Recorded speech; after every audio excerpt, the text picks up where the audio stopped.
I've been a member of the club right from the word go in 1903, and I started looking through the records and I came across members of my own family. My grandfather in particular, who had been killed in the First World War, who I never knew, and then I found out he had a brother, which I didn't know anything about that at all. They lived on Sussex Street, which was on the other side of Oldfield Road, and they went to St Joseph's School.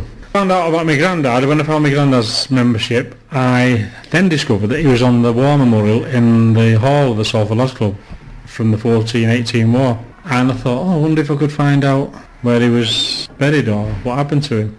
So with that I did a little bit more digging, and I found out he was on the war memorial in Bexley Square in the town hall, the old town hall, and also on Salford Cathedral, the war memorial chapel in Salford Cathedral.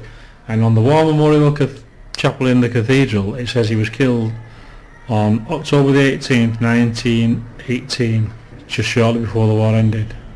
And with that information, that scant bit of information, plus the fact I knew where he was born, my grandmother's name, and my father and his brother's name, I phoned the War Graves Commission up, and within minutes they told me exactly where he was buried, which was in a little place called Grevilleers, about 17 miles outside of Arras, where they've just celebrated, what would it be now, probably the 90th anniversary of the Battle of Arras, which involved mainly sort of 99% of British troops, and the Queen went to visit Arras just not so very long ago.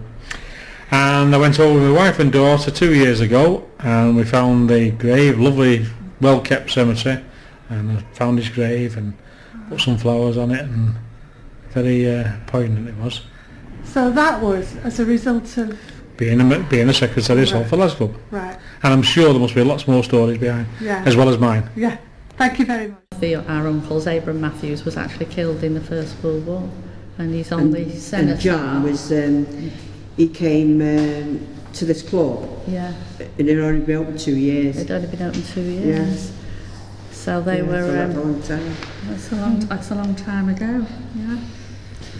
Abram was born in 1899, and John was born in 1891.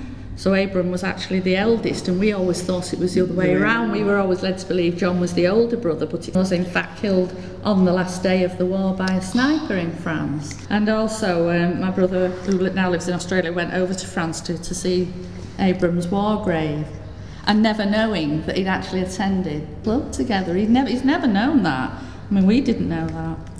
At the street corner at the end of the block had a memorial, because they all got smashed when they knocked all the houses down. They all smashed them out. There's a couple in the museum, I think, but nearly all of them got smashed.